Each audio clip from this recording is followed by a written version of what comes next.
J'espère que tout le monde nous entend bien. Merci à tous de vous être inscrits à ce webinaire sur la veille technologique. Donc, je me présente assez rapidement. Je pense que tout le monde me connaît. Evelyne Robert, je suis responsable des projets environnement au Pôle Avenia. Juste une petite introduction. Donc, vous savez que le Pôle Avenia accompagne les projets d'innovation de ses membres. L'innovation, souvent technologique. Il est important pour les entreprises et les labos de recherche de faire un état de l'art pour positionner leur innovation, savoir ce qui est fait dans le domaine, savoir identifier leurs concurrents. Donc, on a pensé important de refaire un petit focus sur la veille technologique et on a demandé à notre partenaire TKM, donc Technometrics, avec qui on a travaillé jusqu'à présent sur une base documentaire. On avait une base documentaire gérée par TKM qui nous permettait de générer un bulletin de veille qui s'appelait Géoscopie. Donc cette édition s'est arrêtée il y a à peu près 2 ans. Et on est en train de réfléchir à faire évoluer ce partenariat avec TKM pour savoir sous quelle forme et comment ça peut aider au maximum nos entreprises, nos PME pour faciliter cette veille dont vous saurez tout dans quelques minutes. Donc, nous avons le plaisir d'accueillir Monsieur Lecante, président fondateur de TKM, qui va vous animer ce webinaire et vous informer sur la veille.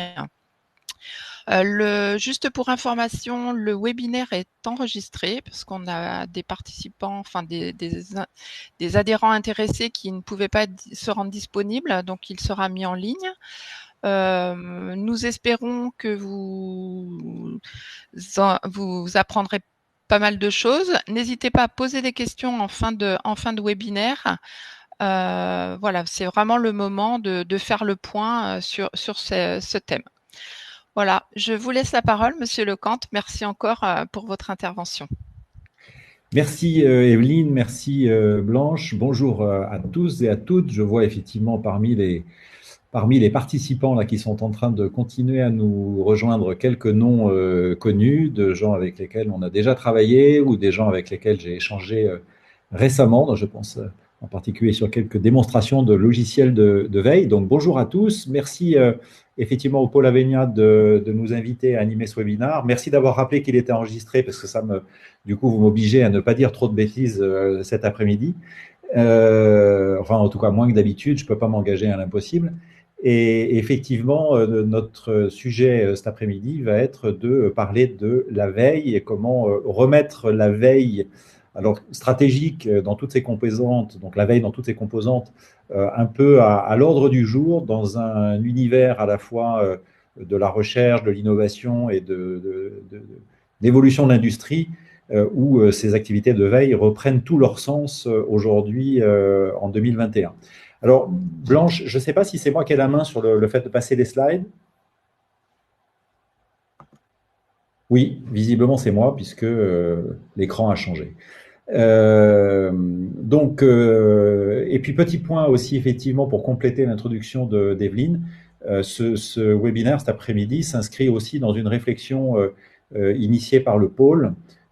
Comme Evelyne l'a dit, on a travaillé avec le pôle depuis de nombreuses années et donc la réflexion qu'on a aujourd'hui, c'est de savoir si il serait opportun et de quelle manière, en fonction de vos retours d'expérience à l'issue de ce webinaire cet après-midi et dans vos échanges avec le pôle Avenia, de voir dans quelle mesure on peut travailler ensemble à l'avenir, TKM et Avenia, et vous, vos différentes organisations et organismes de recherche et entreprises, au travers de ce partenariat pour des sujets de veille et de prospective technologique et industrielle.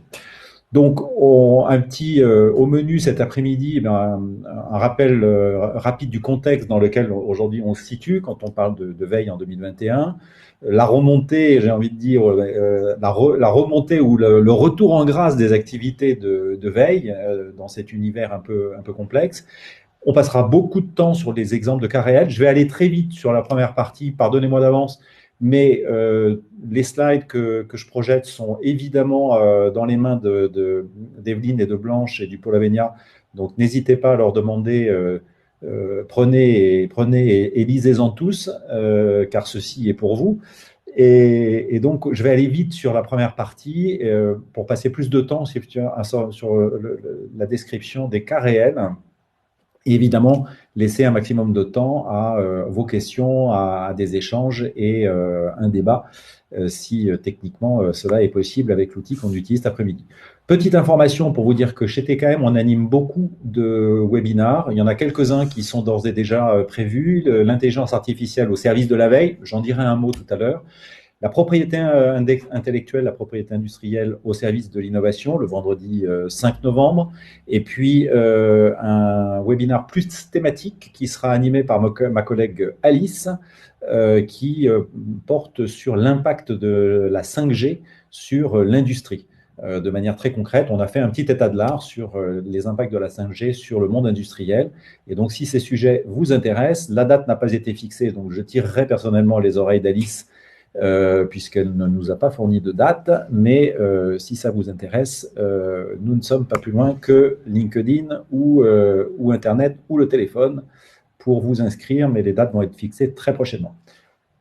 Je vais vite, comme je l'ai dit, sur le contexte dans lequel aujourd'hui on développe nos activités d'innovation les uns et les autres. Le temps de ce webinaire, dans le monde, on estime qu'à peu près 1200 brevets nouveaux auront été déposés, dont plus de la moitié en Chine. Il y aura à peu près la moitié de ce nombre de brevets qui prendra la forme d'articles techniques ou scientifiques soumis à un comité de lecture. Et il y aura en gros, à l'échelle du globe, une centaine de startups créées.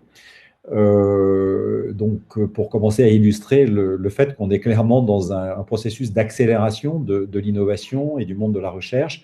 1,7 milliard de dollars de dépenses en R&D qui ont été dépensées au niveau du globe en 2018, donc 5 millions de nouveaux brevets en gros par an. Ça fait 8 années de suite que ces chiffres connaissent des croissances à 2 chiffres. Et pour autant, sur la droite, c'est ce que vous voyez représenté par cette image, pour autant, il y a beaucoup de projets de R&D, y compris avec des TRL relativement élevés, y compris dans l'industrie, qui sont abandonnés sans explication, et beaucoup de pertes financières que cela implique, et puis aussi beaucoup de frustration au sein des équipes. Et pourquoi je commence par cette image, c'est que, eh bien, au départ d'un projet d'innovation et de R&D, une réconciliation entre les aspects marketing et les aspects techniques et technologiques nous semble être absolument déterminant pour diminuer ce gâchis très important que l'on constate, quel que soit d'ailleurs le domaine d'activité.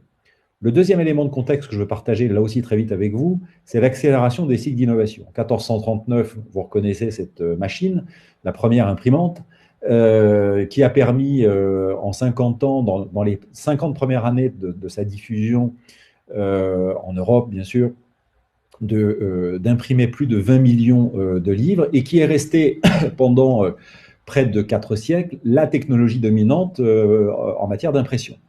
La deuxième image en bas à gauche, c'est l'accélération du machinisme agricole qui est passé d'une activité très manuelle à une activité quasi totalement mécanisée en moins de 50 ans à l'échelle du globe et avec d'ailleurs des phénomènes d'accélération liés aux deux guerres mondiales. Donc on voit que déjà on a un cycle d'innovation qui a été beaucoup plus rapide si on prend le domaine de l'agriculture. Puis évidemment, le troisième et dernier exemple pour illustrer ça, c'est le domaine de l'intelligence artificielle, où en quelques années, ou en une dizaine, une quinzaine d'années, on voit comment ces technologies mathématiques, informatiques, robotiques peuvent impacter de manière extrêmement forte, hein, on parle d'innovation de rupture, dans certaines applications de l'intelligence artificielle, peuvent impacter de manière extrêmement rapide l'ensemble de nos modes de fabrication, de production, de diffusion des produits à l'échelle du monde, de commercialisation, de modèles économiques et évidemment de consommation. Je pense qu'on est passé en PDF, j'ai l'impression... Blanche, parce que Est-ce qu'on est passé en PDF? J'ai l'impression que oui. Si c'est le cas, je vais revenir sur mon desk.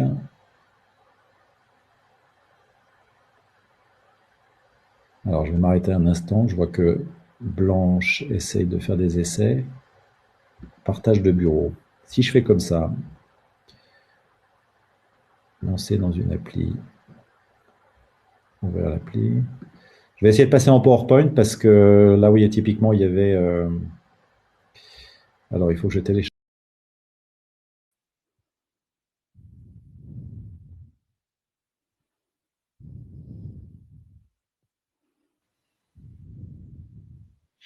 Pendant qu'il y a des petits ajustements techniques, j'en profite pour vous dire que les questions seront posées à Monsieur Lecante à la fin du webinaire et que vous pouvez les poser via le chat. Donc, n'hésitez pas si vous avez des questions de les poser sur le chat.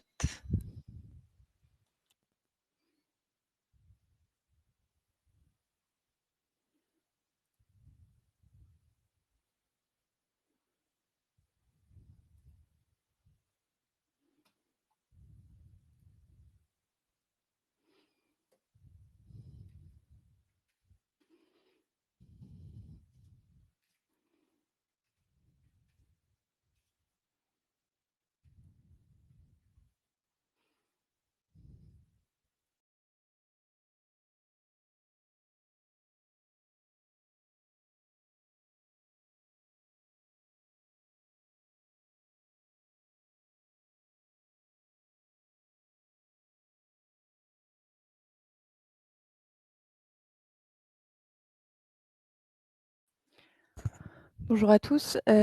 Alors visiblement, monsieur Lecante, on a perdu le son et l'image, peut-être un souci de connexion. On va attendre un petit peu que ça revienne.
Est-ce que vous m'entendez?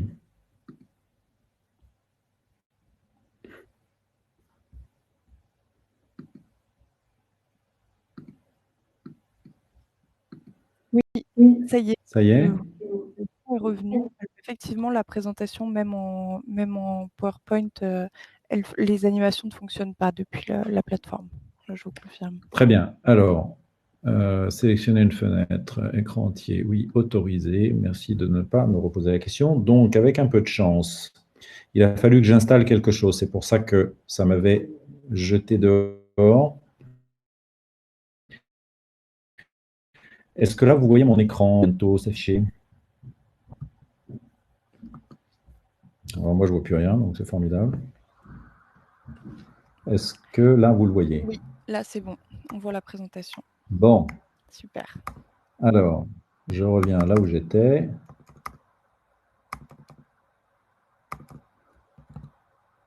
C'est bon, ça fonctionne?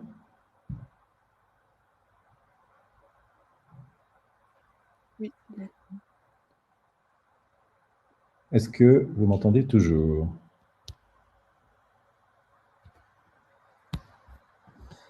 Alors, ça s'appelle un grand… C'est parfait. Oui, c'est bon, ça fonctionne? Eh bien, merci d'avoir mis un terme à ce grand moment de solitude. Si jamais d'aventure on oublie dans la vie de démarrer une réunion systématiquement avec les informaticiens en leur rappelant qu'on a plein de bonnes raisons de les haïr, me voilà un petit vaccin de rappel qui est fait. Voilà ces gens qui développent, et j'en connais quelques-uns chez TKM, qui développent des logiciels sans jamais ne les utiliser. Et voilà le genre de petits désagréments auxquels on se confronte. Donc nous sommes dans un univers effectivement très incertain. Vous connaissez l'acronyme VUCA, volatilité, incertitude, complexité, ambiguïté de l'information.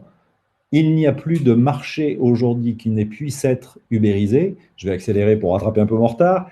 Évidemment, le transport de personnes en haut à gauche, même la fabrication d'aéronefs, eh bien, figurez-vous qu'il est possible aujourd'hui d'ubériser ces métiers-là. La distribution de l'eau et de l'eau potable, notamment par des régies publiques ou par des sociétés privées, peuvent être aujourd'hui détournées légalement par d'autres types d'offres.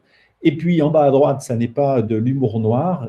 Si vous ne me croyez pas, faites un saut sur Google et tapez le mot Death Tech, les technologies de la mort, au même titre que les MedTech, les EdTech pour l'éducation, les FinTech. Eh bien, il y a aujourd'hui un pan de l'innovation qui porte sur les technologies de la mort. Et croyez-moi, c'est un domaine où l'innovation a autant sa place presque que dans vos métiers, à vous, membres du pôle Avenia. L'ubérisation des marchés traditionnels.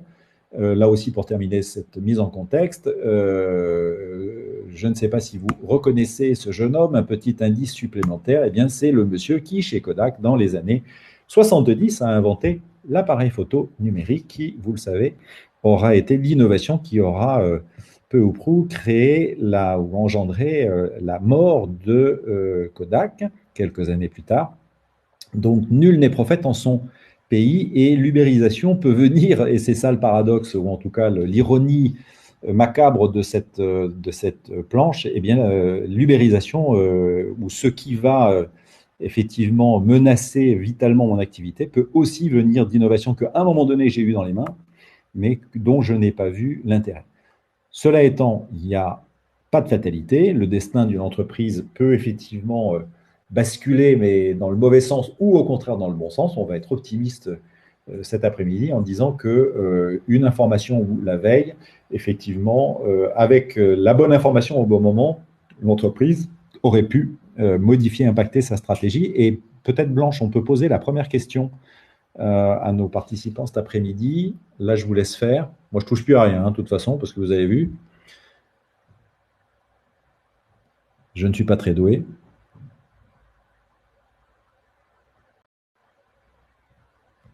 Alors, je ne sais pas si vous avez une question qui vous est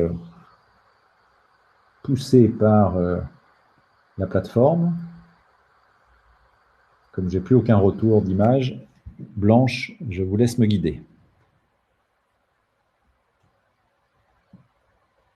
Oui, les votes sont pour. Les réponses arrivent petit à petit. Très bien. Donc, la première question, c'est: avez-vous déjà rencontré dans votre expérience professionnelle, actuelle ou précédente, des situations dans lesquelles une information issue de la veille, alors toutes sortes de veilles, hein, qu'elle soit commerciale, qu'elle soit technologique, scientifique, a impacté d'une manière ou d'une autre, soit les décisions, soit la stratégie de votre entreprise? Donc, les résultats sont… Blanche? Oui à 44%. Oui à 44%. Donc, non à 66%. Très bien. On a 10 votes. On n'a plus, pas tout l'ensemble des participants n'a pas répondu. Donc, le oui l'emporte en pourcentage. Ah oui, le oui l'emporte. J'avais compris l'inverse. Oui. Ok, bon, ça me rassure un peu.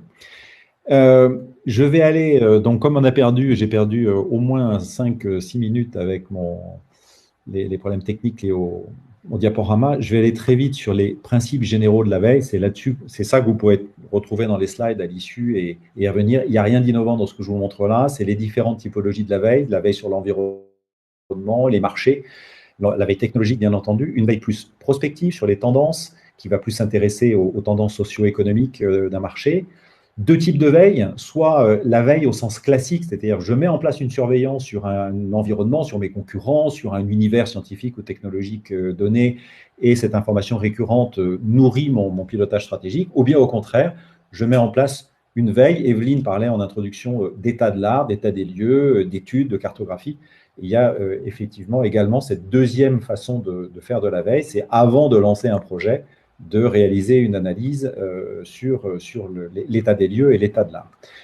Le processus est un processus classique en 5 étapes. C'est idiot de le rappeler, mais un bon processus de veille part avant tout d'un diagnostic stratégique. Parce que mettre en place une veille pour savoir ce qui passe au cinéma de Pau ce soir en centre-ville, ça peut être super intéressant pour des cinéphiles.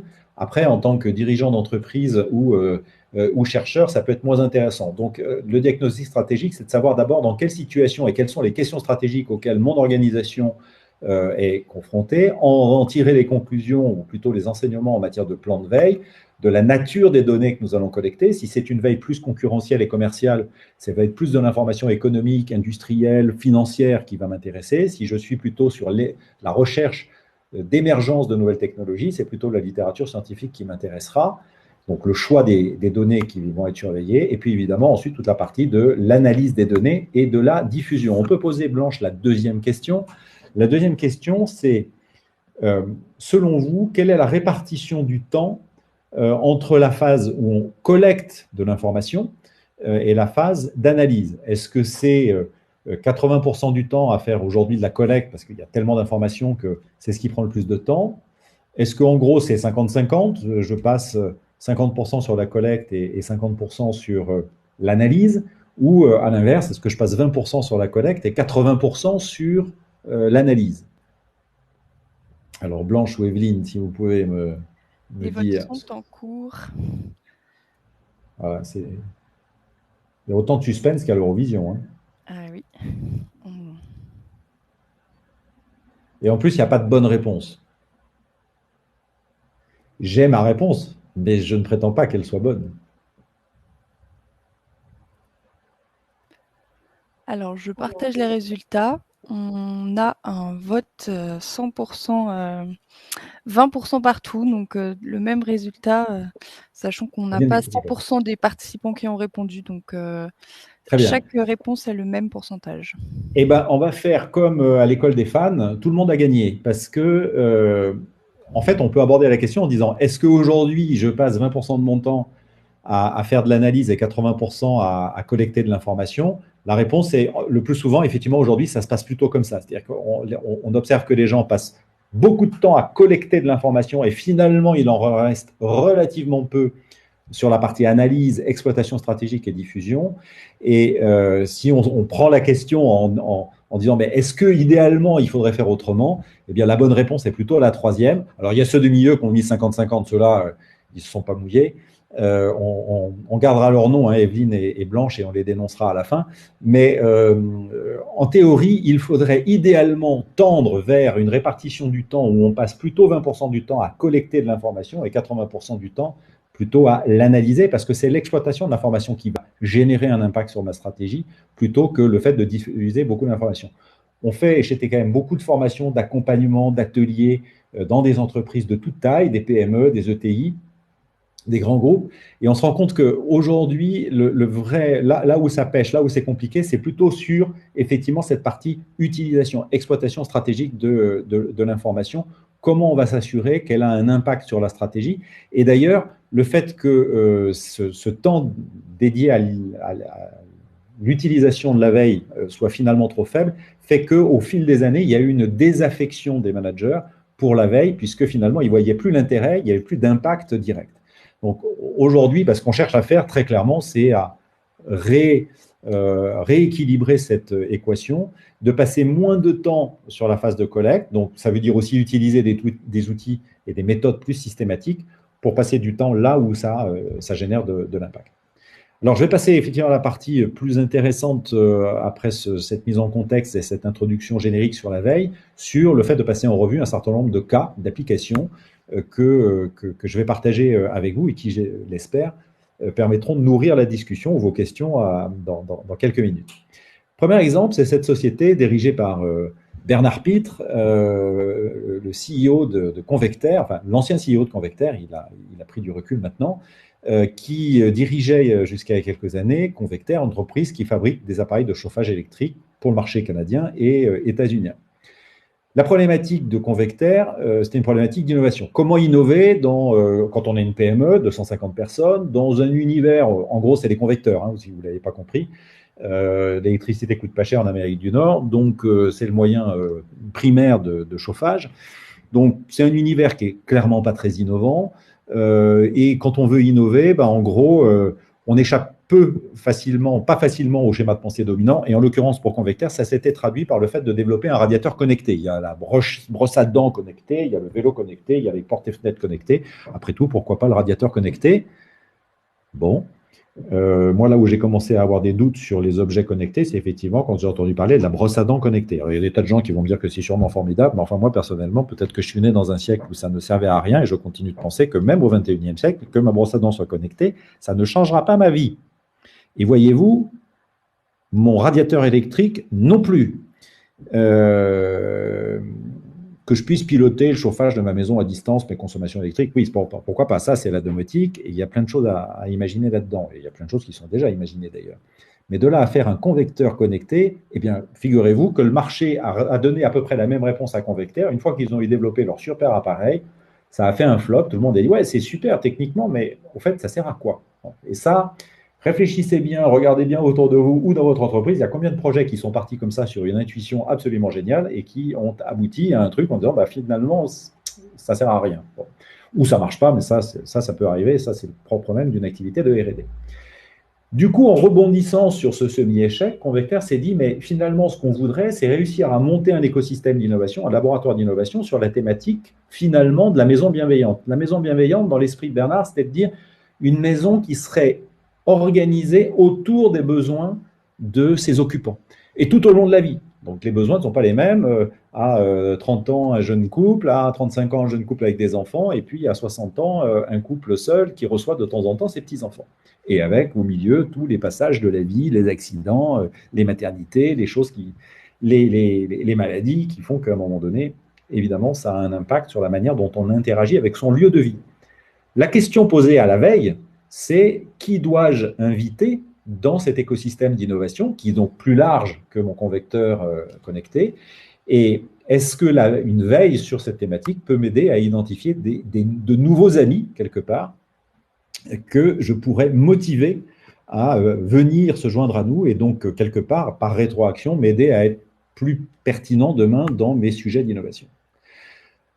Un des enseignements que ce cas aura permis de tirer, c'est de voir que, en l'occurrence, sur un sujet de prospective, l'information non technologique aura été aussi importante, voire même plus importante que l'information technologique. Alors concrètement, comment ça s'est déroulé? Eh bien, on a mis ce qu'on appelle en place une stratégie de recherche. Une stratégie de recherche, c'est ce que vous voyez à l'écran, un ensemble de mots-clés qui ont été utilisés alors avec des opérateurs booléens, donc Internet avec connexion Smart Intelligence, Z-Wave, Wi-Fi, Li-Fi, etc. Proche de, donc quand ces différents mots apparaissent dans la littérature à proximité d'un autre paquet de mots qui, là, en l'occurrence, décrivent l'univers de l'habitat résidentiel. Donc home, house, kitchen, bedroom, condo, condominium, etc.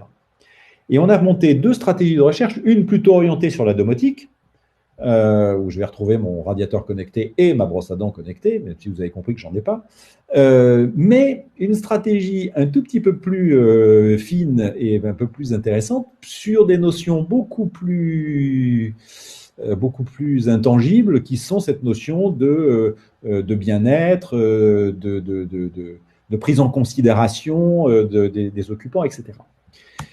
Le résultat, eh bien, c'est qu'on est remonté sur les 5 dernières années, il n'était pas nécessaire d'aller chercher ça sur 30 ans en arrière, mais on s'est rendu compte qu'il y avait plus de 166 000 documents. Alors, quand je dis des documents, c'est des pages web, c'est des projets, c'est des thèses, c'est des articles scientifiques, c'est des articles dans la presse, ce sont des brevets, etc., ce sont des conférences. Et donc, 166 000 documents en seulement 5 ans, pour un truc un peu tendance, enfin, un peu New Age, si vous passez cette expression, comme la maison bienveillante, en soi, c'est une première surprise. Donc, un sujet chaud. Premier réconfort pour Bernard Pitt, c'est de dire « je ne suis pas complètement fou de poser la question ainsi ». Deuxième enseignement, et ça pour le coup, ce n'était pas une surprise, toute la partie domotique, smart home, est de loin le secteur le plus présent et le plus mature, avec finalement autant de brevets, donc de sources d'applications industrielles, que de travaux de recherche. Mais ce qui nous a intéressé, c'est de voir qu'il y avait aussi deux autres secteurs qui apparaissaient et qui n'étaient pas négligeables, effectivement, plus sur la partie welfare et personnes fragiles. Et c'est dans cette deuxième partie qu'on est allé chercher des signaux faibles. C'est dans cette deuxième partie que, alors que vous le voyez, c'est plus des articles scientifiques avec des sociologues, des architectes, des économistes, des gériatres, donc plutôt la partie médicale. Bref, il y a tout un univers d'acteurs qui se sont intéressés à ce sujet-là et dont nous avons capté finalement la production intellectuelle sous toutes ses formes. Et c'est dans ce deuxième segment qu'on a trouvé des éléments de réflexion intéressants pour bâtir cet écosystème d'innovation. Bon, une rapide descriptive en disant qu'en matière de dépôt de brevets, la Chine est largement devant. Aujourd'hui, il n'y a plus un secteur pour lequel ce ne soit pas vrai. Par contre, intéressant, puisque je vous rappelle que Convectaire est une PME canadienne, de voir que les États-Unis et le Canada sont au niveau académique sur ces aspects recherche des pays qui sont en pointe, avec un certain nombre d'universités, notamment canadiennes, qui sont dans le top 20 mondial. Donc, pas complètement idiot pour une PME canadienne de s'intéresser à ça. Il y a manifestement un ferment local sur les problématiques qui sont intégrées dans le monde de la recherche. Plus de 4000 projets collaboratifs recensés, c'est énorme. Or, rappelez-vous, les projets collaboratifs sont des projets qui sont financés au niveau européen, au niveau national, au niveau fédéral pour ce qui est, ou provincial pour ce qui est le Canada. Ce sont des projets qui sont financés par de la puissance publique. Donc là aussi, un signal intéressant sur le fait que la puissance publique et donc quelque part les politiques qui sont derrière voient un intérêt, trouvent qu'il y a un sujet à creuser autour de cette notion vaste de maison bienveillante, mais en tout cas un signal de pertinence de la problématique sur le plan sociétal et politique. Et effectivement, en conclusion, la réponse à la question qu'on se posait, c'est où vais-je trouver de nouveaux amis ? Et donc, de manière assez évidente, on a trouvé des amis dans le monde de la santé, de l'environnement et aussi des politiques publiques et des politiques de la ville. Et comment on a trouvé ça ? Eh bien, dans l'analyse de ces 30 000 et quelques documents, sont apparus un certain nombre de thématiques, comme vous le voyez ici, garbage, environmental protection et passion. Vous avez les trois thématiques majoritaires que je viens de citer qui apparaissent ici. Alors, garbage, c'est l'organisation des services communautaires au niveau d'un quartier ou de la ville, l'organisation des services publics, collecte des déchets, diffusion des colis, livraison du dernier kilomètre, la poste, etc., les services communautaires. Environmental protection, quel est le rapport avec le welfare, la maison bienveillante? C'est-à-dire finalement une maison qui pèse moins sur son écosystème, eh bien, va par rétroaction redonner un feedback positif à ses occupants. Donc il y a toute une liaison avec le monde de l'architecture, le monde des nouveaux matériaux dans la construction. Et pourquoi l'aspect patient? Parce que là, vous le voyez ici, qui apparaît encore beaucoup plus fort dans cette deuxième slide, eh bien, des problématiques exposées par les gens et développées par les gens du monde de l'hôpital, de dire si nous étions mieux connectés avec nos patients lorsqu'ils sont à domicile, eh bien, nous pourrions avoir un suivi thérapeutique, notamment pour les malades chroniques, quel que soit leur âge, finalement. Nos suivis thérapeutiques seraient plus efficaces et nous, en tant que praticiens hospitaliers, ça nous aiderait à gérer nos consultations, l'engorgement de nos urgences, le nombre de lits qu'on a disponibles, etc., etc. Et donc, finalement, très vite, à l'issue de cette veille, finalement, eh bien, Bernard et les équipes de Convectaire ont été capables d'inviter dans cet écosystème d'innovation des gens qu'ils n'auraient jamais pensé avoir parmi leurs amis. C'est un peu la problématique d'ailleurs d'un pôle de compétitivité qui peut aller chercher des gens qui, en apparence, peuvent apparaître assez éloignés de la problématique du pôle. Alors, je regarde la montre, j'ai encore 5 minutes pour finir sur ces use cases. Pour vous donner un autre cas d'application de la veille, eh bien, c'est au service de la créativité. Vous connaissez peut-être, pour certains d'entre vous, les méthodes CK qui ont été développées par Armand Hatchell à l'École des Mines à Paris, enfin développées, qui ont été modélisées par Armand Hatchell, plus exactement, puisque le principe de la méthode CK remonte aux années 80 et c'était un chercheur de Dauphine, si ma mémoire est bonne, qui avait conceptualisé cette méthode de créativité et qui consiste à dire qu'entre le C, phase de conceptualisation, et le K, phase de ressourcement dans l'état de la connaissance, le K c'est knowledge, eh bien, dans ces allers-retours entre ces phases conceptuelles et ces phases de knowledge, on va nourrir, on va augmenter une démarche de créativité, une démarche d'idéation, quelle que soit sa problématique, quel que soit son objet. Et bien évidemment, quand vous êtes dans le registre du cas, c'est de construire le ressourcement technologique, le ressourcement dans l'état de l'art, bien évidemment, c'est la veille technologique, la veille scientifique ou sociétale, qui va, par rétroaction, venir nourrir, impacter et donc permettre d'augmenter la phase de créativité qui est dans l'autre pendant de la méthode CK, qui est la partie C, concept, créativité, conception. Donc, vous connaissiez dans les sciences de l'ingénieur, bien évidemment, on connaît de longue date la méthode TRIZ, qui quelque part est un peu la même inspiration. C'est comment je vais chercher à un problème spécifique des solutions génériques qui ont été imaginées dans d'autres domaines et revendiquées dans des brevets. La méthode TRIZ repose sur une analyse des brevets, stricto sensu, de trouver des méthodes qui ont permis de répondre à ma problématique spécifique, mais exprimée à un niveau générique, et de regarder comment ces solutions spécifiques peuvent être revues, revisitées, pour venir régler mon problème spécifique, là où aucune des méthodes habituelles, je reprends une expression que j'ai utilisée un petit peu plus tôt, les schémas de pensée dominants, là, aucune des solutions imaginables de là où je me trouve ne me permettent de trouver des solutions. Donc la méthode TRIZ est un moyen d'aller par un ressourcement dans la littérature brevet, d'essayer de trouver des innovations de rupture à une problématique en apparence insoluble si on reste dans son écosystème. Donc là aussi, c'est une démarche de créativité, d'idéation, basée sur l'utilisation d'autres connaissances ou de connaissances développées par d'autres personnes.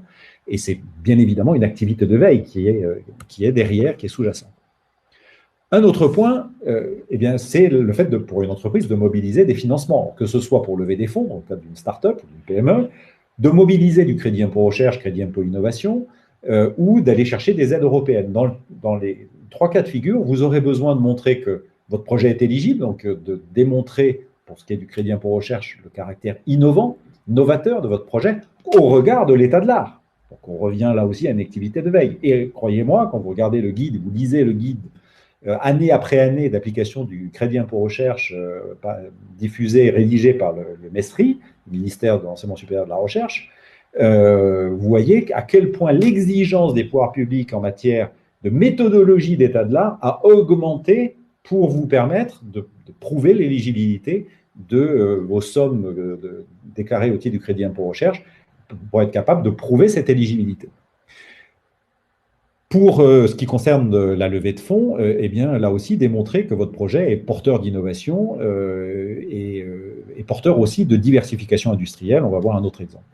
Et pour rassurer vos investisseurs, évidemment, cette veille est importante. Il y a de la propriété industrielle dans votre projet. Le fait d'être capable de démontrer par une veille précise, une cartographie de l'univers dans lequel vos brevets se positionnent, va être un point très important vis-à-vis des investisseurs. Un premier cas dans le domaine de la diversification, c'est une entreprise effectivement dont le nom a été modifié, qui en 2009 se retrouve face à une situation qui est la crise de 2009 et son impact sur, en particulier, l'industrie automobile, dans lequel elle réalise 98% de son chiffre d'affaires. Un enjeu stratégique majeur pour cette PME, se diversifier. Et c'est une veille technologique et scientifique qui aura permis de dresser cette carte des applications possibles. Il y en a 19. Cette cartographie des applications possibles pour de la pulvérisation, en l'occurrence dirigée, cette carte a été un préalable à l'étude de marché.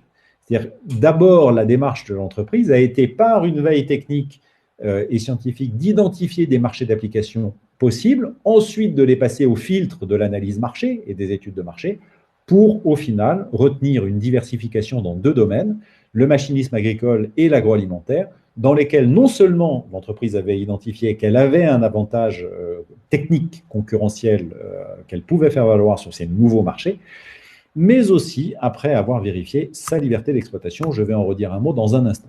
Je vais passer rapidement sur cet exemple pour rattraper un peu mon retard. Je vous en reparlerai si ça vous intéresse. La veille, du point de vue concurrentiel, parce que je vais essayer de balayer dans mes exemples quand même un peu tous les aspects de la veille. Qui sont mes concurrents? Ce que vous avez ici en haut à gauche de l'écran, c'est la vision concurrentielle d'un groupe, d'un porteur de projet, enfin d'une équipe porteuse d'un projet de start-up très ambitieuse dans le domaine médical, et qui avait identifié en gros, on est sur le sujet de la résistance bactérienne aux antibiotiques, et qui avait en gros identifié un concurrent qui développait la même techno qu'eux, avec évidemment la même cible, la problématique de la résistance bactérienne. Il y avait un concurrent qui utilisait une techno un petit peu différente, mais finalement, enfin pas un concurrent, 5 concurrents, pardon, qui utilisait une techno légèrement variante, mais visant la même cible, avec une technologie légèrement différente. Par contre, ce qu'une veille a permis de mettre en lumière, c'est ça. C'est-à-dire de dire à cette entreprise, et en particulier au moment où elle se préparait à aller lever des fonds, et elle a levé plusieurs millions d'euros, même plusieurs dizaines de millions d'euros, c'était de préparer l'équipe projet et l'entreprise à disposer d'une vision de sa concurrence, c'est-à-dire des gens qui adressaient la problématique de la résistance bactérienne, et ce, quelle que soit l'approche technologique, y compris et volontairement. On a mis des exemples sur les probiotiques, je ne sais pas où ils sont, je ne les vois plus, peu importe. Si, en haut à droite, probiotiques, y compris de dire, mais sur la résistance bactérienne, il y a aussi des fabricants de yaourts. Évidemment, les porteurs de projets, c'était des chercheurs dans le domaine médical de très très haut niveau. Et c'était un peu volontairement provocateur de leur dire, un fabricant de yaourts peut aussi être votre concurrent. Mais c'est quelque part quelque chose qu'on leur a un peu mis devant les yeux pour un peu les réveiller et les stimuler, leur dire, la vision que vous devez avoir de votre concurrence, elle doit être pas simplement circonscrite à des gens qui ont la même cible, c'est-à-dire qui vont résoudre le même problème avec la même approche technologique que vous ou une approche légèrement différente. Non, la vision de votre concurrence, elle est infiniment plus vaste. La conception que vous devez avoir de votre concurrence est infiniment plus vaste. Ce sont les gens qui adressent le même problème que vous, et ce, quel que soit le moyen utilisé. Et donc, vous voyez que là aussi, une veille systématique aura permis en quelques jours, en quelques semaines, de disposer d'une vision de sa concurrence infiniment plus précise que la vision initiale. Je finirai sur la propriété industrielle, les brevets. J'imagine que vous connaissez tous les brevets. Voilà, rappeler de manière humoristique ce qu'est finalement le principe légal du brevet. En gros, vous êtes à l'origine d'une invention, la roue. Vous diffusez la connaissance, vous rendez publique la connaissance sur le fonctionnement de votre roue, mais en contrepartie, pendant 20 ans, vous avez le monopole de la fabrication et de la commercialisation de la roue. Alors, il y a ceux qui choisissent de continuer à rouler avec des roues carrées, mais enfin, ça, c'est un autre problème. Le problème de la propriété, ou le contexte de la propriété industrielle, c'est qu'au-delà des deux images précédentes qui étaient plutôt humoristiques, quand vous avez Apple qui est condamné à verser 500 millions de dollars ou 1 milliard de dollars à l'université Caltech, vous imaginez que là, c'est un tout petit peu moins humoristique. On est sur des sujets qui, d'un point de vue business, d'un point de vue financier, ont des impacts qui sont absolument énormes. Pourquoi je parle de ça? C'est que pour une entreprise, il y a plein de bonnes raisons de déposer des brevets. D'abord, il y a un effet stimulant et valorisant pour les équipes. On est les meilleurs, on a déposé les brevets, ils ont été accordés, validés.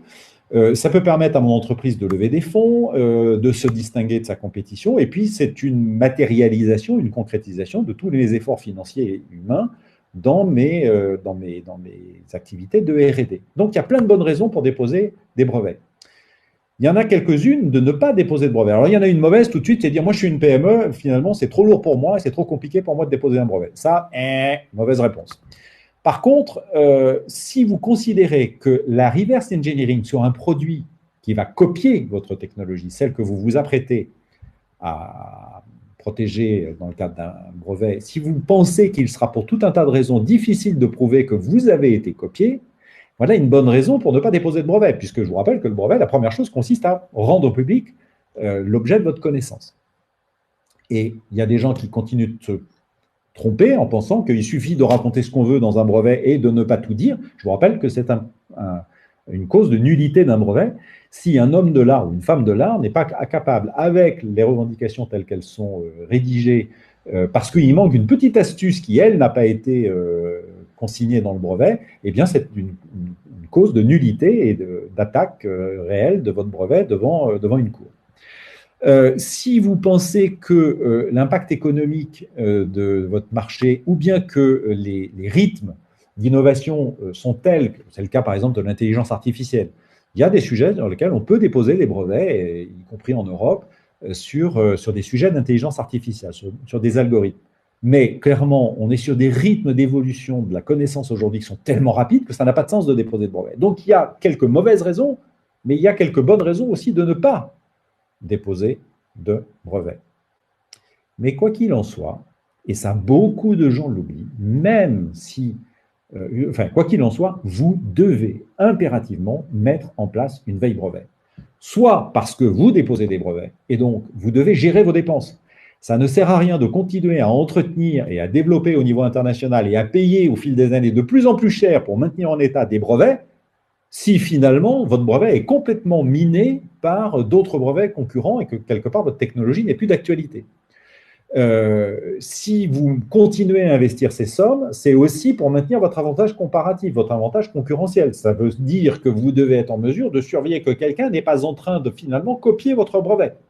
Parce que si vous le détectez, vous êtes en situation de pouvoir faire tomber ce brevet concurrent et ensuite d'actionner en justice ce contrefacteur. À l'inverse, si vous faites une veille sur des sujets sur lesquels vous avez déjà déposé des brevets et vous vous rendez compte qu'il y a un phénomène d'accélération de dépôt de brevets, y compris par des grands groupes, peut-être que si vous avez des projets d'innovation qui sont dans le tuyau, c'est peut-être le moment d'accélérer et d'être le premier à déposer, puisque je vous rappelle que pour que votre brevet soit validé, vous devez être le premier à déposer, à revendiquer une idée, un principe technologique.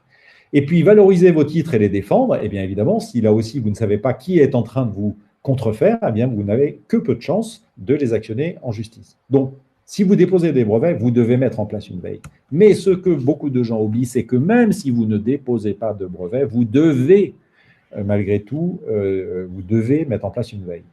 Si, à une question stratégique sur un objet technologique donné, vous avez choisi de répondre non à la question « dois-je déposer un brevet ?», cela ne veut pas dire que quelqu'un d'autre, à l'autre bout du monde ou dans le quartier d'à côté, à la même question, lui ou elle n'a pas répondu oui et a déposé un brevet.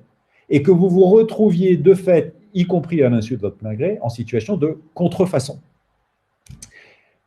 Si ce n'est pas le cas, eh bien, la veille brevet est aussi un moyen de surveiller, de voir comment vos concurrents se déplacent, comment ils évoluent, et de détecter éventuellement dans la technologie des choses qui demain peuvent venir vous ubériser, ou de détecter des technologies à un stade où, avant qu'elles ne deviennent des menaces, elles puissent être pour vous des opportunités. Et des fois, oublier ce petit principe préalable, eh bien, ça peut faire très mal. J'anime, je ne sais pas si on l'a vu dans la slide sur les prochains webinaires de TKM, j'en anime un régulièrement sur la propriété industrielle. Oui, si, il y en avait un. Il y en a un au mois d'octobre, ou début novembre, je ne sais plus. J'en ai donné un au mois de mai, je crois. Il y avait une start-up qui était présente, qui m'a recontacté à l'issue d'eux et qui m'a dit bah oui, je développe tel et tel principe technologique, je n'ai pas déposé de brevet, mais je l'ai vendu à Decathlon, c'est en train d'accélérer, ma start-up, je suis en train de lever des fonds, etc. Finalement, petit warning, enfin, j'ai éveillé un peu sa curiosité à l'occasion de ce webinaire. Il a fait par lui-même, il a fait une cartographie de brevet et manque de bol, il est tombé sur un brevet exactement concurrent qui avait été déposé 3 ans avant lui et qui décrit exactement l'objet de sa start-up. Là, je ne sais pas s'il est toujours sous antidépresseur. Enfin, quand je l'ai eu au début de l'été, il l'était. Et sa start-up, elle est très mal barrée parce que là, en l'occurrence, il est vraiment complètement sous le coup de ce brevet. Il se trouve que c'est un brevet américain. Il n'y a pas moyen de le contourner. C'est quand même un petit peu dommage d'avoir mis déjà beaucoup d'énergie. Il a passé 2 ans sur son projet de start-up et de se rendre compte seulement maintenant, alors que l'info, elle était disponible il y a 2 ans. Hein. Bon. Voilà. Moi, je dis ça, je dis rien, mais il paraît que quand je dis rien, c'est bien aussi. Voilà. Et pour finir, l'univers dans lequel aujourd'hui nous nous trouvons, quand on parle de veille, et en particulier de veille scientifique, technologique, etc., dans l'industrie, vous l'avez compris, c'est qu'on est rentré clairement dans le monde dans l'ère du big data. Donc aujourd'hui, dire je vais sur LinkedIn et ça suffit, et je passe 2 heures par jour sur LinkedIn, alors ça, on voit des tas de choses intéressantes, même y compris sur des tas de choses qui n'ont absolument plus aucun rapport avec votre activité professionnelle, votre entreprise. Par contre, aujourd'hui, c'est clair que On est passé à dans une ère où l'information est tellement volumineuse que si on ne structure pas ces activités de veille, si on n'utilise pas effectivement à la fois des outils et des processus qui s'inspirent des technologies du big data, des données massives et aujourd'hui de l'intelligence artificielle, eh bien, on risque d'être rapidement déposé. Je vais l'illustrer par un exemple qui, croyez-moi, la première fois où on a fait ces slides il y a 2 ans, on se disait, on partait sur une estimation suite à des discussions avec quelques clients, quelques partenaires, quelques clients. On a donné ce webinaire chez TKM, on a dû le donner une dizaine de fois, avec à chaque fois une quinzaine de participants. Je n'ai jamais eu une entreprise présente dans l'un ou l'autre de ces webinaires qui a levé le doigt en disant non, moi, vos pourcentages observés, hein, on n'a pas fait d'études scientifiques, vos pourcentages observés, moi je les contredis, je ne les vois pas, je ne les observe pas dans la réalité. Donc on est d'une intuition, on a migré vers une conviction. Aujourd'hui, quand vous faites une veille, vous vous retrouvez avec, alors l'exemple c'est 1500 nouveaux brevets analysés, ça c'est un exemple réel, mais d'une entreprise que je ne citerai pas, qui est d'ailleurs dans votre domaine d'activité, qui est membre de votre pôle d'ailleurs, mais ça c'est un hasard en l'occurrence, qui se retrouve tous les mois sur un sujet donné à devoir analyser 1500 brevets. Et qui fait ça comment? À la mano.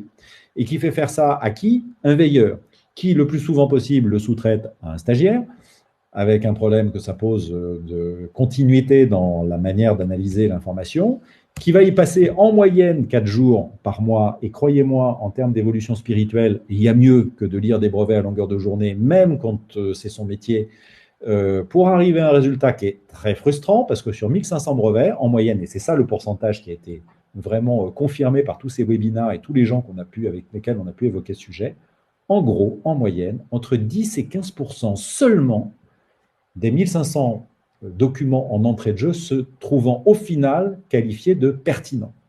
1350, 90% non pertinents. Alors vous me direz, mais c'est simple, il suffit d'être plus sélectif et de ne collecter que 200 ou 250 brevets pour détecter les 150. Ben oui, mais vous vous doutez bien que les gens qui sont au milieu ne sont pas complètement idiots, qu'ils connaissent leur métier et qu'évidemment, ils ont essayé de faire ça. Sauf qu'aujourd'hui, il y a tellement d'informations qu'on arrive au constat que si je modifie mes mots-clés, si je modifie, rappelez-vous, on a vu une stratégie de recherche tout à l'heure, si je suis un petit peu plus restrictif pour essayer de diminuer mes 1500 brevets en entrée de processus, eh bien, je vais perdre quelques-uns des documents qui sont dans les 150 de la fin. Donc, je suis coincé.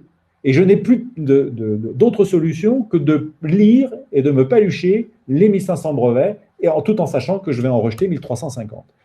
Personne n'est content, pas le manager, pas l'analyste. Le manager, il dit, j'ai quelqu'un qui passe 4 jours par mois à faire un travail qui me coûte très cher. La personne, elle dit, moi, c'est un travail fastidieux. En plus, il y a des risques d'erreur. Si on sous-traite ça, je vous parlais d'un stagiaire, etc., quid de la permanence des modalités d'analyse, il y a quand même beaucoup de risques à prendre. Donc là où l'intelligence artificielle, le machine learning, effectivement peut apporter aujourd'hui des solutions, et on a développé des solutions qui marchent très bien, eh bien, dans ce registre-là, c'est d'utiliser ces techniques, ces technologies, effectivement, pour entraîner un modèle à reproduire ce que l'humain, finalement, a fait pendant des mois et des années, l'opérer chaque mois en 10 minutes, pour proposer à l'analyste 200 documents pertinents sur lesquels, au final, une relecture va lui permettre de redescendre aux 150 du départ. Enfin, vous conviendrez qu'à l'arrivée, d'abord, on a un veilleur qui trouve qu'effectivement, ses journées sont plus agréables et il se sent plus utile à son entreprise qu'à lire 1300 brevets qui ne sont pas pertinents, et puis un manager qui est un petit peu rassuré, à la fois parce qu'il y a moins de risques d'erreur, quelque part, et aussi parce que le machine learning, l'intelligence artificielle, ce sont des systèmes par apprentissage qui font que si au fur et à mesure les champs d'intérêt pour une entreprise se déplacent, eh bien le modèle va être capable aussi d'aller rechercher dans ce qui, au cours des mois et des années précédentes, a été qualifié de non pertinent, d'aller le rechercher en disant « Tiens, j'ai vu que désormais, tu t'intéressais à ce sujet-là alors que jusqu'à maintenant, ce n'est pas le cas. By the way, dans les documents du passé, des veilles passées, j'ai gardé en mémoire tel et tel document que je te propose de lire à nouveau. » Donc, il y a un processus, si vous voulez, de valorisation de la base de connaissances qui peut être très rapidement mis en œuvre par ces techniques, et nous, on peut en témoigner. Voilà, j'ai terminé, Evelyne. Je terminais par une petite rubrique promotionnelle sur TKM pour vous dire que Technometrics, c'est une société que j'ai créée il y a plus de 15 ans maintenant, en essaimage de l'Université de Grenoble, et qui développe donc des outils, vous l'avez compris, de Big Data, d'intelligence artificielle au service de l'innovation, au service de la veille, de la prospective, de l'idéation, des stratégies de propriété industrielle. On intervient sous des formes de conseils et de services, sous la forme de mise à disposition également du logiciel qu'on développe depuis plus de 15 ans, puis des prestations rapides et pas chères qui s'appellent EasyNov, qui ont un site internet qui est dédié. Vous trouverez toutes ces informations dans le PowerPoint. On a la chance d'avoir quelques clients tout à fait prestigieux et de garder leur confiance au fur et à mesure au fil des années. Et donc, maintenant, je rends la main à Blanche et Evelyne pour répondre à vos questions. Pardon pour le petit retard, le petit souci technique du départ m'a un petit peu handicapé. Merci beaucoup pour cette intervention très, très riche. J'espère que les participants ont bien écouté et ont appris des choses. On a pour l'instant 2 questions. N'hésitez pas à aller sur le chat pour poser des questions. Alors, on a une question d'une personne. Alors, c'est en anglais, mais je vais traduire. J'espère que ma traduction sera bonne et que la personne surtout comprendra la réponse en français. C'est comment voyez-vous l'adoption de nouvelles technologies et de l'investissement dans la digitalisation de l'industrie française? Alors, je ne sais pas si c'est un point général, c'est votre avis qu'on vous demande, ou si c'est lié à la recherche qu'on peut en faire via la veille technologique. Alors, how do you see the adoption of new technologies in the French industry? Bah, franchement, alors je ne sais pas, Andrés, qui pose la question, si je peux répondre en français, mais j'imagine que oui. Sinon, le temps lui aura paru long pendant les 45 dernières minutes. Très honnêtement, très objectivement, vous m'auriez posé cette question il y a une dizaine d'années, ou il y a 15 ans, quand j'ai créé TKM, vous direz, il y a du chemin. Il y a du chemin à faire. Quand on regarde, il se trouve que chez TKM, on a une filiale en Amérique du Nord qui est basée au Canada. Et j'étais très frappé il y a quelques années par, dans le bon sens du terme, l'opportunisme nord-américain, la capacité d'adaptation et d'adoption des nouvelles technologies, et en particulier digitales, en Amérique du Nord, et qui faisait un petit peu pâlir de jalousie le français que j'étais. Alors, pour la petite histoire, j'ai passé aussi les 5 premières années de ma carrière au Canada, où j'étais en charge de la veille stratégique pour un grand groupe basé au Canada, à Vancouver et à Montréal.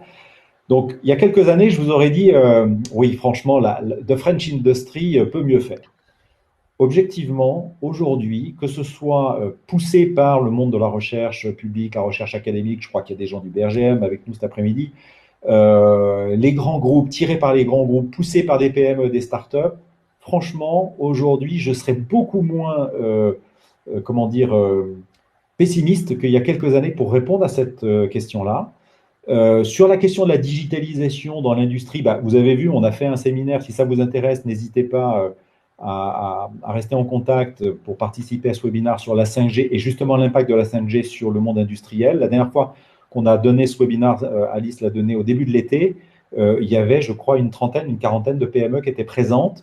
C'est-à-dire qu'aujourd'hui, des dirigeants d'entreprises industrielles qui viennent à la source chercher des idées, chercher des partenariats pour utiliser la digitalisation, y compris dans leur sphère très industrielle. On est passé en gros d'un peu mieux faire à, je pense, une situation plutôt satisfaisante. On peut toujours mieux faire et il faut toujours s'améliorer, et la veille est un moyen de progresser. Pourquoi c'est un moyen de progresser? Je vends ma soupe, vous avez bien compris, mais ça, je ne m'en cache pas. Mais objectivement, quand vous avez en face de vous un abruti de patron, et je suis un patron, donc j'en parle en connaissance de cause, donc c'est un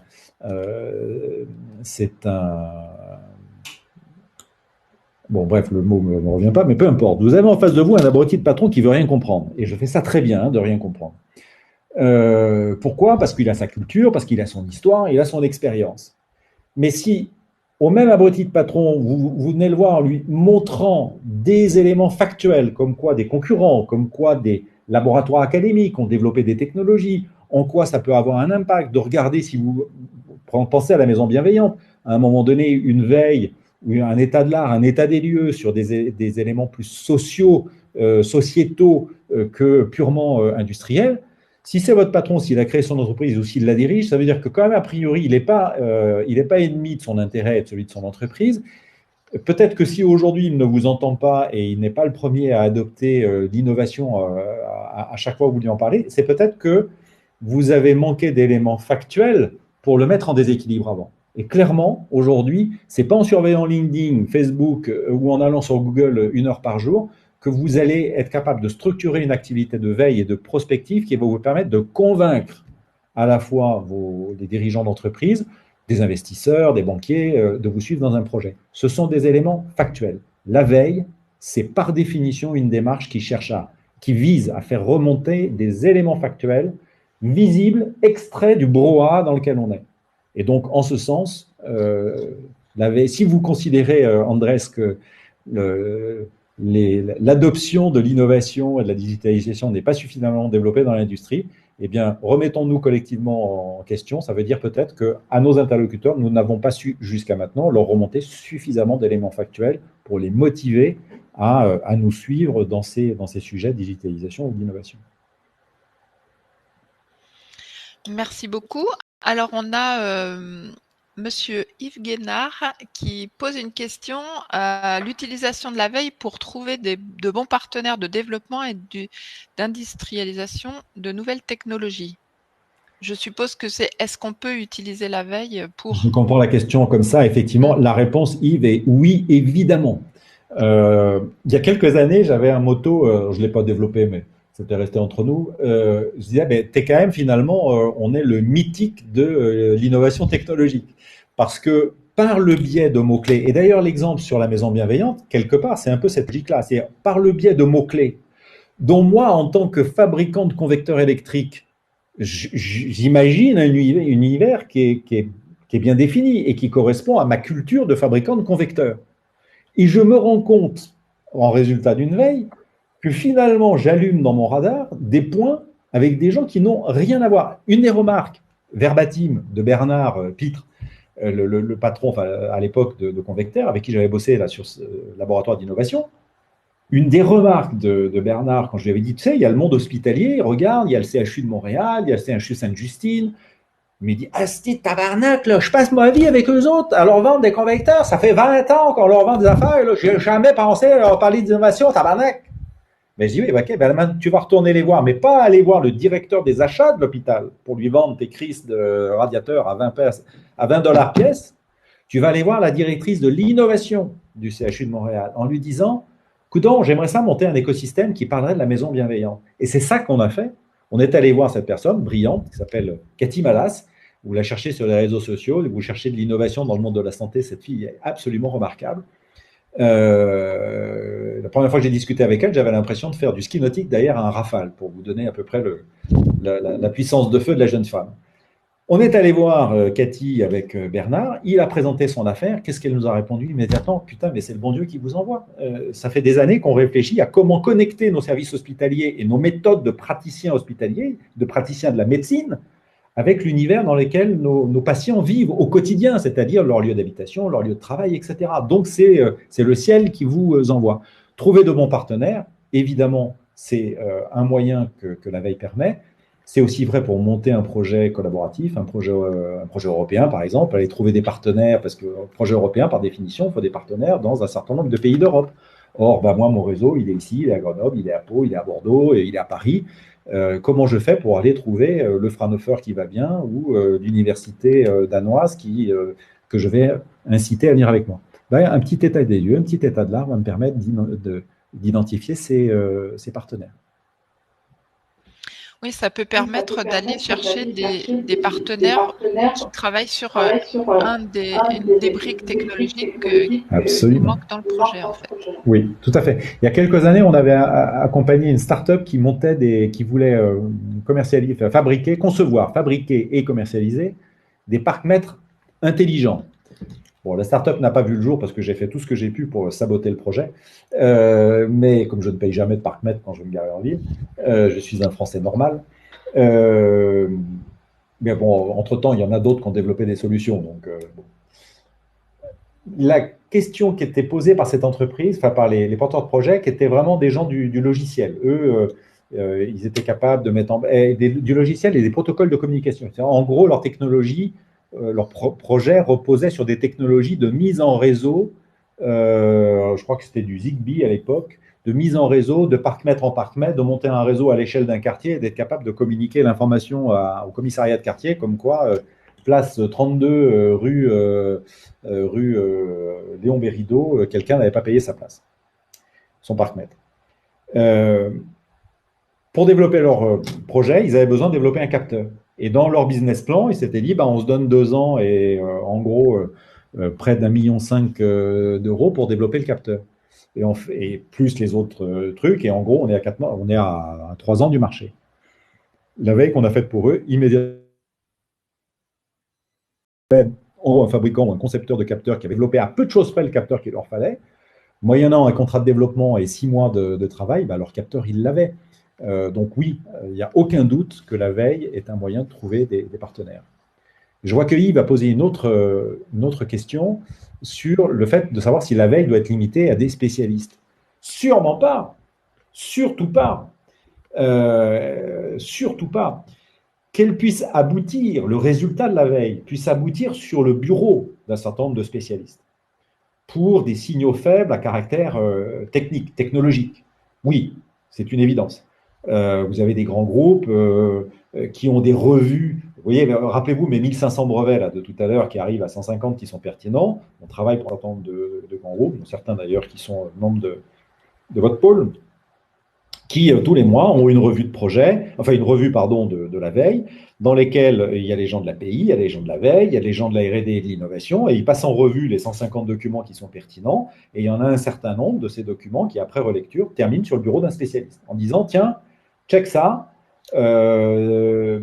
c'est intéressant, est-ce qu'on pourrait en faire quelque chose qui aurait du sens chez nous, est-ce que ça peut être l'étincelle, ce brevet déposé par un tiers, peut-il être, même s'il n'est pas concurrent aujourd'hui, peut-il être l'étincelle d'un processus qui pourrait être intéressant pour nous?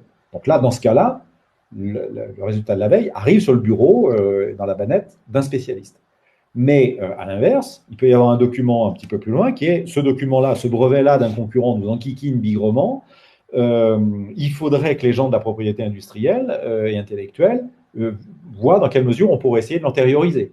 Il nous arrive, nous, chez TKM, de faire un certain nombre de recherches dans ce qu'on appelle la non-patent littérature, c'est la littérature technique, scientifique hors brevet, pour aller essayer de trouver un article, une conférence, une thèse, un poster, peu importe, qui va antérioriser une des revendications du brevet qui nous enquiquine, du brevet concurrent.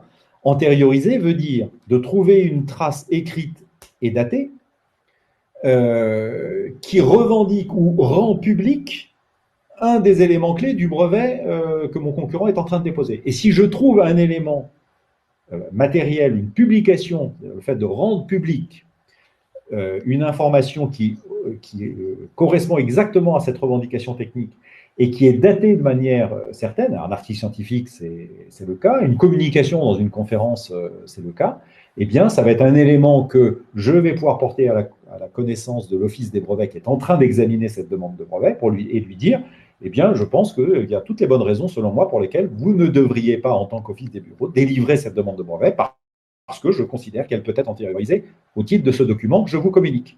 Donc, là aussi, la veille peut être exploitée par des gens de la propriété industrielle. Et puis, encore plus important à mes yeux pour répondre à votre question, Yves, la veille, je l'ai dit tout à l'heure en filigrane, aujourd'hui on passe beaucoup trop de temps dans la collecte de l'information et pas assez dans l'exploitation, l'analyse et la diffusion.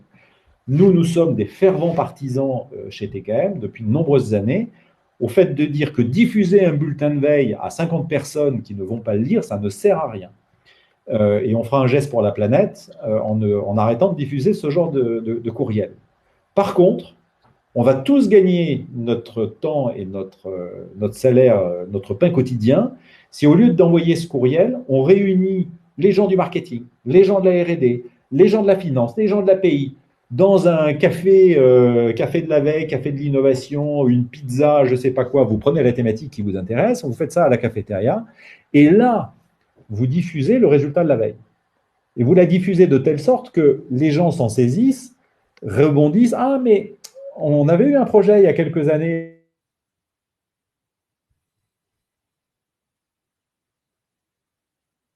Il y a 5 ans en arrière, est-ce que les choses au niveau du marché ont changé ou est-ce qu'il y a des technologies qui ont été levées qui feraient qu'à nouveau ce projet pourrait redevenir d'actualité? Donc la richesse de la veille, c'est lorsqu'elle est, et là on en est vraiment absolument convaincu chez TKM, c'est lorsqu'elle est partagée dans un pool de gens pluridisciplinaires au sein de l'entreprise.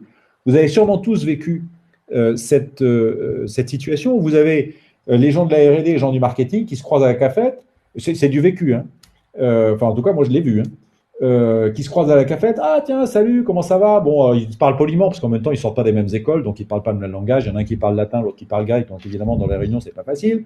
Oui, mais moi, tu comprends, j'ai fait Polytechnique. Ah, oui, mais moi, j'ai fait HEC. Ouais, bon, bref, vous avez déjà vu, hein, vous voyez ce que je veux dire. Ouais, quand même, ça fait longtemps qu'on s'est pas vu parce que quelque part, il y a un peu de notre culpabilité judéo-chrétienne qui nous dit quand même, il faut que tu parles à ton ennemi, donc il faut que j'aille parler avec les ingénieurs, ça va être utile. Et puis, je vais faire ma bonne action, donc parfait. Donc, allez, jeudi prochain, on se fait une réunion. Objet de la réunion. Alors, ben, vas-y, je t'écoute. Ben oui, moi, tu comprends, en marketing, j'ai besoin de savoir ce sur quoi tu es en train de travailler en R&D pour que je commence à me préparer à ce que je vais vendre dans 5 ans. Et là, le gars ou la nana de R&D qui dit, bah, t'es mignon, toi, mais non, c'est à toi de me dire ce que tu veux vendre dans 5 ans pour savoir sur quoi moi je vais faire de la R&D. Fin de la réunion, 14h10, au moins on n'a pas perdu des heures, mais on continue de repartir. Et puis à la cafétéria, on se dit bonjour, mais un peu plus froidement pendant quelques semaines à l'issue de ça.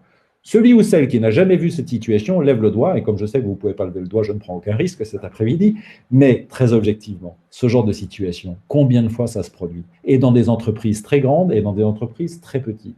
Eh bien, la veille, Yves, et merci d'avoir posé cette question, la veille, ou le fait de partager le résultat d'une veille, c'est une opportunité qu'on se donne collectivement au sein d'un organisme, d'une organisation, d'un laboratoire de recherche ou d'une entreprise, finalement, de mixer les points d'exploitation d'une information issue de la veille et d'en créer une intelligence collective. Et ce qui est tout à fait euphorisant pour des gens qui font de la veille, c'est quand, dans ce genre de réunion, finalement, les gens autour de la table se retournent vers vous en disant bah, « Tiens, ce qui serait sympa, Christophe ou Alice ou Romain, ce qui serait sympa, c'est que d'ici notre prochaine pizza de l'innovation, là, dans 1 mois ou dans 2 mois, peu importe, vous puissiez creuser un peu ce sujet, faire un petit état de l'art sur ce sujet pour nourrir cette idée-là qui vient de germer. Et moi, de mon côté, je vais aller vérifier ce qui s'était passé il y a 5 ans, et moi, de mon côté, je vais aller regarder au niveau marketing s'il peut y avoir une opportunité. Là, croyez-moi, quand ce genre de situation se produit, et ça arrive assez fréquemment, eh bien, on a tous le sentiment qu'on a passé une journée utile. Je vois qu'il y a encore une question de Yves, ne soyez pas désolés de poser des questions. Comment motiver tout le monde à alimenter la veille en info, ce qui demande un certain niveau d'altruisme? Alors, altruisme, je ne sais pas si c'est de l'altruisme, ou si, comme vous le soulignez dans la fin de votre question, c'est le fait de le faire en n'étant pas certain qu'il va y avoir un retour sur investissement à court terme. Alors, moi, je n'ai pas de réponse magique à ça, hein. Je ne promeus que le recours à des substances légalement autorisées, donc je ne peux pas vous proposer des solutions illicites pour développer l'altruisme et la collégialité ou la collectivité au sein de votre entreprise ou de votre organisation. Mais blague à part, comme pour les dirigeants ou les abrutis de dirigeants dont je suis, il y a un moment donné, il faut être factuel. C'est-à-dire que motiver des gens à effectivement collecter ou partager de l'information, c'est aussi leur donner un feedback sur le fait que telle information qu'ils m'avaient remontée il y a 2 mois, il y a 3 mois, ou rappelle-toi, c'était il y a 2 ans, à un moment donné, a produit des effets. À un moment donné, m'a intéressé, ou à un moment donné, elle a ouvert une porte, elle a éclairé un chemin pour quelqu'un d'autre. C'est le principe même du signal faible. Je me réfère à la littérature de notre ami Humbert Lescas, de l'Université de Grenoble, qui a beaucoup développer cette notion de signal faible. Le principe du signal faible, c'est une information qui, dans le brouhaha quotidien, est très peu entendable,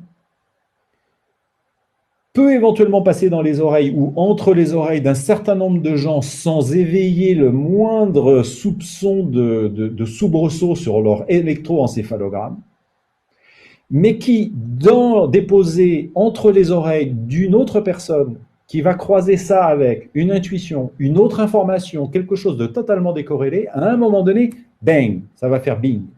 C'est-à-dire, à un moment donné, ça va générer quelque chose. Il y a 9 chances sur 10, dans le cas d'un signal faible, que cette étincelle ne se produise pas dans le cerveau de la personne qui a trouvé l'information.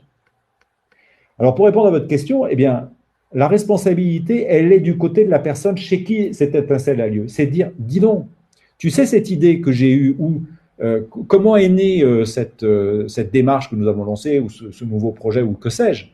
Elle est née à un moment donné de ce que tu m'as dit l'autre jour, où tu me partageais une impression ou quelque chose qui, pour toi, n'avait probablement aucune portée stratégique, mais à un moment donné,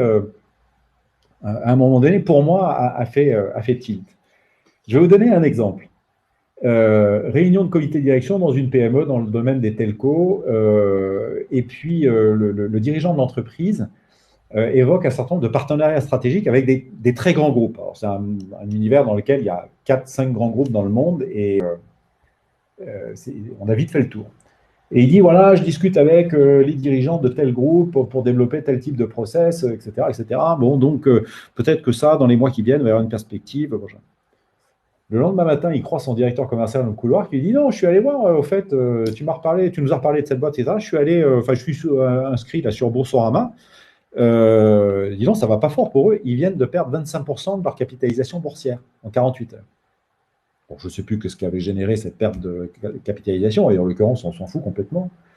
Par contre, la chute, c'est que là, le cœur du dirigeant s'est arrêté de battre pendant quelques secondes, parce que ce qu'il n'avait pas dit, parce qu'il ne pouvait pas le dire à l'époque en comité de direction, c'est qu'il était en discussion pour que son entreprise soit rachetée par le grand groupe en question. Le petit signal du directeur commercial qui dit, oh, en fait, hein, les gens dont on en parlait, putain, ils sont mal, hein, moins 25%. Lui, tout de suite, ça a fait tilt dans sa tête de dire, là, mon deal qui était quasiment en phase de signature, ça faisait 3 mois qu'il discutait. Tout de suite, il a percuté en disant, mon deal est mort. Et malheureusement, c'est ce qui s'est passé, son deal était mort. Alors, ce n'est pas un bon exemple, mais il est réel. Bon, cette entreprise s'est revendue quelques années plus tard. Ne vous inquiétez pas, tout va bien. Mais comme quoi, la nature de signal, au moment où le directeur commercial partage cette information, il n'a aucune conscience que cette information-là va venir percuter quelque chose de stratégique chez en l'occurrence chez son patron ou son collègue. Après, une autre manière de répondre à votre question, je ne pense pas, vu la technicité, on l'a un peu évoqué, vu la technicité qui est désormais nécessaire pour faire de la veille, technicité au niveau des sources, au niveau de la masse de données, donc la nécessité d'utiliser des outils, etc. Je pense que de plus en plus, on va revenir à des métiers de veilleurs spécialisés. Donc, de plus en plus, finalement, ce sont des veilleurs ou des équipes de veille qui vont pousser de l'information vers des utilisateurs en interne pour essayer de susciter effectivement des mécanismes d'idéation, des mécanismes de signaux faibles et susciter quelque part une réaction. Je ne crois plus trop à ce qui effectivement a été très communément développé au cours des 20 dernières années, qui était de dire tout le monde doit être veilleur dans l'entreprise. En fait, non, parce qu'on arrive au constat que vous évoquez. C'est-à-dire qu'en fait, les gens font leur veille, mais ils la font pour eux, et pas obligatoirement parce que c'est égoïste, et c'est à un moment donné, ça prend du temps. Donc, je fais ma petite veille brevet dans mon coin, je fais mon petit truc dans mon coin, je regarde les concurrents dans mon coin parce que ça m'aide, moi, à faire mon business, à faire mon job, mais je ne vois pas comment ça peut intéresser l'organisation. Et là-dessus, il n'y a pas de solution miracle. C'est pour ça que je pense qu'il y a plutôt aujourd'hui une vague de retour vers la structuration et la professionnalisation des activités de veille, avec des équipes qui sont équipées, qui ont les bons accès, qui ont les bonnes technicités, la bonne technicité, si vous voulez, et qui vont plutôt irriguer l'entreprise avec de l'information, avec des signaux faibles, en espérant que ça suscite des réactions chez leurs collègues, tant du marketing, de la R&D, de l'API, etc. Voilà. Est-ce qu'il y a d'autres questions pour terminer. On s'approche de la fin de notre webinaire. A priori, non, il n'y a pas d'autres questions. Je ne sais pas si... Non. Je pense qu'effectivement, en plus, la veille permet de stimuler quelque part la créativité des équipes quand de l'information est distillée. Mais effectivement, vu la masse d'informations qui peut y avoir, c'est bien qu'elle soit quelque part prédigérée. Mais ça peut vraiment stimuler, surtout dans les petites équipes. Oui. Voilà, comme vous dites, ça va être écouté, peut-être voilà. Faire son chemin et par rapport à nous on le voit sur des projets qu'on suit, ça peut donner une autre dimension ou une autre voie de développement en fait. Développement, absolument. Tout à fait juste. Vous vous rappelez ma petite slide un peu humoristique où on voit un veilleur, mais croyez-moi, quand je monte cette slide, j'ai des visages très précis qui me viennent de clients ou de partenaires qui vivent ça au quotidien, de se retrouver à lire tous les mois 1500 brevets et qui, vraiment, à un moment donné, n'en peuvent plus. J'ai même une situation d'une entreprise, enfin d'une dame qui était en charge de ce job-là dans son entreprise et qui, à cause de la Covid, le passage en télétravail, les outils n'ont pas été dupliqués. Pendant plus de 8 mois, elle n'a pas été en situation de faire cette veille qu'elle faisait. Alors déjà, elle le trouvait très rébarbatif quand elle devait faire ça tous les mois, parce que les 4 jours, typiquement, voilà une personne qui était complètement dans ce schéma et qui disait, mais c'est épuisant comme job à faire. En plus, j'ai un timeline, il faut que je le fasse relativement vite. Donc, quand je m'y mets 4 jours d'affilée. Et là, vraiment, je finis cette semaine-là, je suis totalement rincé. Je sais très bien que quand j'arrive à 800, 900 000 brevets, ma lecture est de plus en plus rapide. Et donc, de temps en temps, je peux passer à côté d'un truc intéressant. Et donc, le fait qu'elle ait arrêté pendant 8 mois, quand elle a pu reprendre son activité normalement, elle s'est retrouvée en disant, j'ai presque 10 000 brevets à lire. Et elle m'a dit, mais là, pour le coup, c'est totalement impossible. Je ne sais plus faire. Donc, soit je lis, et c'est une boîte industrielle dans un domaine un peu sensible, d'un point de vue de la compétitivité, de la concurrence, etc. Soit je dis, il y a un blackout de la veille pendant 8 mois. Or, ça, c'est un peu embêtant parce qu'il y a un autre effet de la Covid, c'est que les entreprises ont déposé beaucoup de brevets. Pourquoi? Parce que les gens sont retrouvés, les équipes de recherche, pour certaines, se sont retrouvées à distance des paillasses, etc. Et donc, ont repris une activité de rédaction, de mémoire d'invention, etc., qu'ils n'avaient pas le temps de faire. Donc, il y a un certain nombre de thématiques, de secteurs industriels dans lesquels on a vu au contraire une augmentation forte des dépôts de brevets dans la période Covid. Donc, soit je fais un blackout pendant 8 mois, et je dis pendant cette période-là, on n'a pas fait de veille, soit il va me falloir des mois pour absorber ce retard, et là, je n'en peux plus. Le fait de mettre en place des dispositifs et des outils qui permettent d'automatiser ce travail, qu'est-ce que ça a permis à cette femme, en l'occurrence? D'abord, ça a été d'absorber ces 8 mois de retard en quelques heures de travail. Et surtout, de faire ce que vous venez de dire, Evelyne. C'est-à-dire, du coup, les 3 jours et demi qu'elle a sauvés, qu'elle sauve tous les mois par la mise en place de ces outils, qu'elle pilote elle-même, ça lui donne la possibilité de passer plus de temps sur les documents pertinents et en particulier ceux qui sont un petit peu des ovnis. Parce que quand il y a un truc, on dit, tiens, tel brevet ou telle publication ou tel projet collaboratif, ça intéresse machin, je diffuse, ou telle équipe, je diffuse, c'est fait. Après, la responsabilité, elle est là. Si le document il est très pertinent, les gens à qui je l'envoie, ils vont savoir quoi en faire et quelque part, c'est relativement facile. Il n'y a pas besoin d'y passer beaucoup de temps.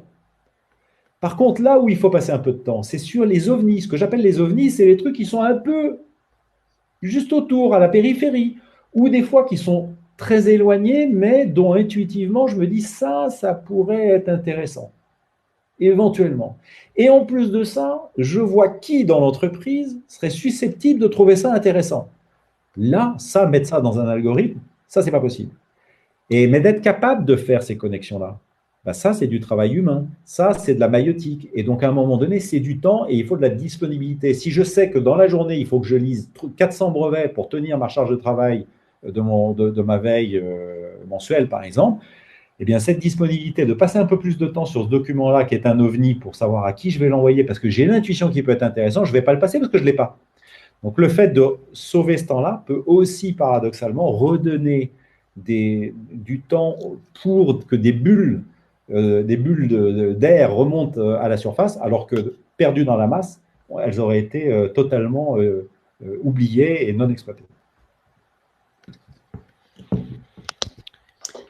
Je vois qu'il n'y a pas d'autres questions. Donc, Monsieur Lecomte, je vais vous remercier pour cette intervention. Donc, on a bien compris que, en tout cas, moi, j'avais bien compris déjà, mais je suis vraiment persuadée que la veille technologique est vraiment importante, surtout pour situer son innovation pour les PME, par exemple, ou les startups, pour situer son innovation dans son environnement concurrentiel, technologique et pour éventuellement aller chercher des partenaires si on a besoin encore de développer sa technologie.